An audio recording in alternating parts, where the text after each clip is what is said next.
Hello everyone, students. Today we solve English worksheet of class 9th. This is worksheet number 10. You have to write your name, your class teacher name and date also. These all are entries. So let's start. Topic is comprehension. Literature passage. बच्चों ये तुम्हारी moment book का first chapter the lost child से ये comprehension passage लिया गया है। तो इस ये बच्चों बहुत ही इंटरेस्टिंग स्टोरी है और इसके क्वेश्चन आंसर सॉल्व करने से पहले हम ये पैसेज समझेंगे और फिर उसके क्वेश्चन आंसर्स इजीली कर पाएंगे। तो स्टार्ट करते हैं। The lost child is a story written by Mulk Raj आनंद। जो लॉस्ट चाइल्ड स्टोरी है वो मुल्क राज आनंद के द्वारा लिखी हुई है। In this story a child visit a fair village fair with his parents. बच्चों इस स्टोरी में एक छोटा बच्चा जो अपने पेरेंट्स के साथ विलेज फेयर जाता है। कहाँ जाता है? Village fair. ये टॉपिक्स आपको याद रखने हैं। He is happy and excited. वो बहुत खुश और बहुत एक्साइटेड होता है। Fascinated by toy shop on the way. और रास्ते में जो टॉय शॉप पड़ती हैं, खिलौनों की दुकान पड़ती हैं, उनसे बहुत ही फैसिनेटेड होता है, मीन्स आकर्षित होता है। He demands for them.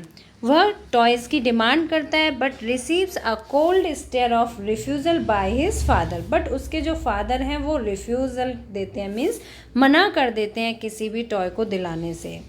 Then they pass through a mustard field. बच्चों मस्टर्ड फील्ड मीन्स होता है सरसों का खेत। तो वहाँ पास में ही एक सरसों का खेत होता है, वो उस खेत के पास से होके गुजरते हैं, मस्टर्ड फील्ड के पास से। He is mesmerised by the nature. और वो प्रकृति से बहुत ही मैसमराइज्ड हो जाता है, मीन्स बहुत ही सम्मोहित हो जाता है। मीन्स वो इतना ज़्यादा आकर्षित होता है उस प्रकृति से कि बाकी सब चीज़ों को भूलने लगता है। Finally they reach the fair. Last में वो फेयर पहुंच जाते हैं, मेले में पहुंच जाते हैं। There he is attracted to a sweet meat seller. Sweet meat seller means मिठाई की दुकान से वो अट्रैक्ट होता है बच्चा। ए फ्लावर सेलर, एक फूल बेचने वाले से अट्रैक्ट होता है। अब बैलून सेलर, बैलून बेचने वाले से अट्रैक्ट होता है। एंड स्नेक चार्मर, और स्नेक चार्मर मीन्स जो स्नेक का डांस दिखाते हैं उनसे भी आकर्षित होता है। ही मरमर्स, ये आपको याद रखना है कि कौन कौन सी चीज़ें उसे मेले में देखने को मिली जिनसे वो बहुत ही आकर्षित हुआ। ही मरमर्स वाइल आस्किंग फॉर एवरीथिंग। वो हर चीज़ के लिए मांगता है, धीरे धीरे बोलता है और हर चीज़ की डिमांड करता है। बट ही नोज, लेकिन वो जानता है that he will be refused, कि उससे मना कर दिया जाएगा। So without waiting for an answer he keeps moving forward. इसलिए वो आंसर का वेट किए बिना ही आगे बढ़ जाता है। Then he comes near a round about. Round about means होता है बच्चों झूला। मेले में आपने देखा होगा बहुत सारे झूले लगते हैं। तो he comes to a round about, वह एक झूले के पास आता है। वेयर ही गैदर्स करेज, जहाँ वो बहुत साहस इकट्ठा करता है। And boldly request for it, और अपने पेरेंट्स से रिक्वेस्ट करता है कि मुझे झूले में झूलना है। बट एलास, बच्चों जब बहुत ही दुख भरी बात एक्सप्रेस की जाती है तो वहाँ पर एलास वर्ड का यूज़ किया जाता है। लेकिन दुर्भाग्य की बात थी कि his parents were not there, वहाँ उसके पेरेंट्स नहीं थे। ही इज़ लॉस्ट, वह खो चुका है। बच्चा मेले में खो चुका है, मीन्स अपने पेरेंट्स से अलग हो चुका है। ही फ्रेंटिकली लुक्स अराउंड एवरीवेयर, वो चारों तरफ देखता है। बट कुडंट फाइंड देम, लेकिन उसे उसके पेरेंट्स नहीं मिलते हैं।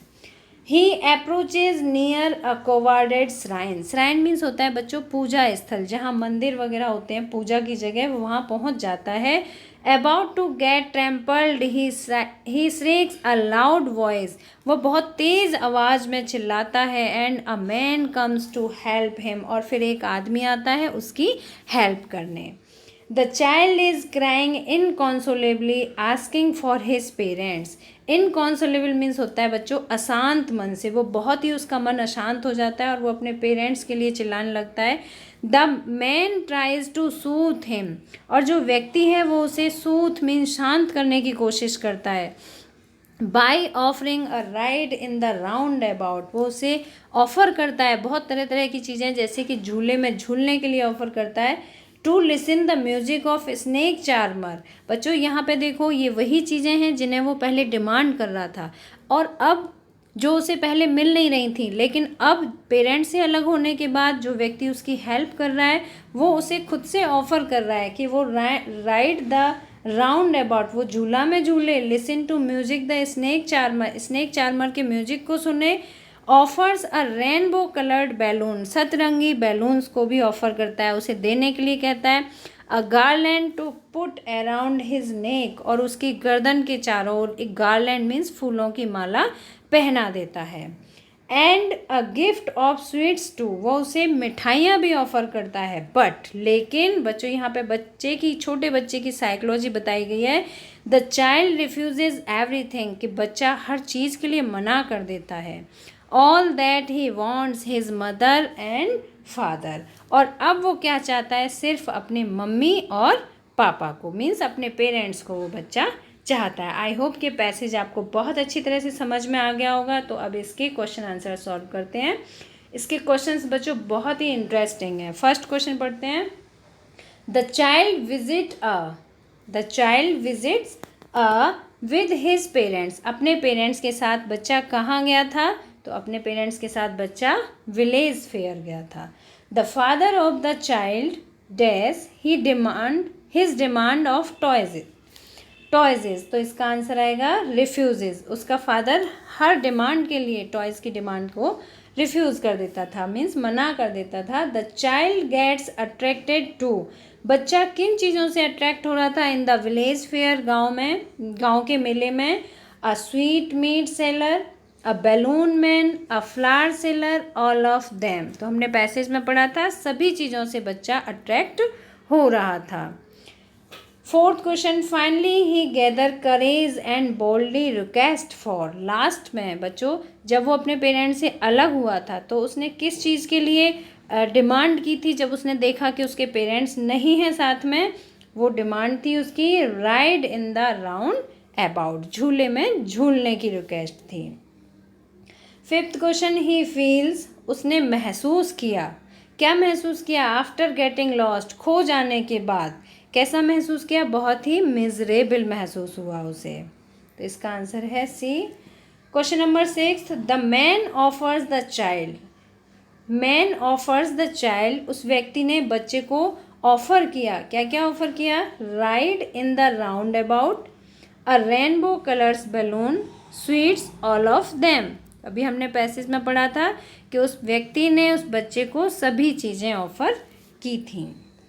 Which part of a speech does the word inconsolably belong to? इसमें बच्चों बताना है कि कौन सा पार्ट्स ऑफ स्पीच है, तो इसमें पार्ट्स ऑफ स्पीच है adverb. Why do you think the child is crying after getting lost? खो जाने के बाद बच्चा क्यों चिल्ला रहा था? He is missing his parents, अपने पेरेंट्स को मिस कर रहा था। He wishes to reunited with his parents, अपने माता पिता से फिर से मिलना चाहता था। He realized the worth of his parents, तब उसने अपने पेरेंट्स की वर्थ को महसूस किया। ऑल ऑफ देम, तो इसका करेक्ट आंसर होगा all of them. I hope कि पैसेज और इसके क्वेश्चन आंसर्स आपको बहुत अच्छी तरह से समझ में आ गए होंगे। बच्चों अगर आपको ये वीडियो पसंद आया तो इसे लाइक शेयर और सब्सक्राइब जरूर करें। मिलते हैं इसी तरह के नेक्स्ट एजुकेशनल वीडियो में। Till then bye bye, good luck to all of you.